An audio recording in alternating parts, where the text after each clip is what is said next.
Hey everyone, Sparrow Spalding here, and today I'm talking about the narcissistic tactic of saying, I don't know. For those of you who have gone through this with a narcissist, you know it can be so frustrating because every time you're trying to have a conversation, trying to get something resolved, or trying to figure out why they behaved in a certain way, they say those words, I don't know. Oh, I don't know. Or sometimes they're like, I don't know. And you know your teenagers do this, and it's so frustrating when they do it, right? Because we want them to be aware of their behavior. Narcissists, remember, are largely adolescent. They are not fully cooked people. And so they're going to have a ton of adolescent type behaviors, right? Deflecting, saying things like, I don't know, pouting, throwing fits, arguing, on and on. It's super frustrating. I get it. But this I don't know thing is really, really tough. And in my practice, when I'm working with clients, especially spouses or married couples who are dealing with a degree of narcissism, I hear this a lot from my end when I ask the narcissist questions, and I get a lot of I don't know.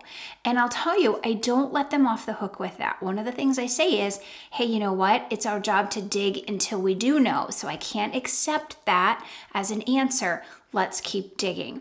I really suggest the spouse or the partner also hold them accountable. If somebody's saying, I don't know, a lot or regularly, it's not okay. Now, you can't beat the answer out of them or browbeat them because then you're exhausted. But what we do is we say, okay, well, I'll tell you what, I need you to really focus on this. I need you to think about this, and let's circle back on it. So look at the calendar. Okay, today is Monday. I'm going to check in with you on Thursday at 6 o'clock, and I'm going to ask you about this situation, and I really want an answer.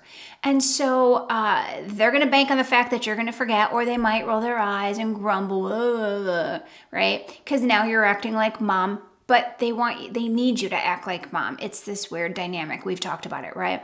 So, but what you do is you program your phone and you make sure you follow up on that topic, because it's really easy to let this stuff go. We get busy, we get inundated, but I really encourage you not to. Don't let it go. Hold them accountable. Hey, you said I don't know on this topic, and let's figure it out. What have you come up with? And then they'll deflect and they'll go, I don't remember. Oh, what are you talking about? I don't remember having that conversation. We never talked about that. And then you'll see the gaslighting, and then you'll see the deflecting. Maybe they'll change the subject, or now's not a good time, or whatever the case. But you hold them to it and you let them know. You say, hey, look, this is not okay. If we're going to have a relationship, you need to be able to give me answers. I don't know is not an answer. It's not a response. And, the funny thing is, when they're arguing, when they're yelling at you, when they're creating conflict, they sure as hell know a whole lot of things then, right? But when you're holding their feet to the fire, or you're calling them out on something, magically they don't know. Yeah, it's a tactic.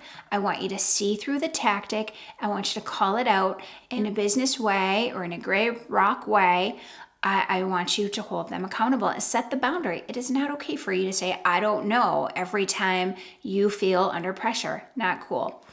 One other thing I want to talk about here, when somebody says, I don't know a lot, especially in counseling or therapy, they're putting up a wall. They're not really having the courage or the desire to push through and really look at themselves. So it's a real clever tactic. And I had a client in my practice last year, super nice person, professional, bit of a covert narcissist.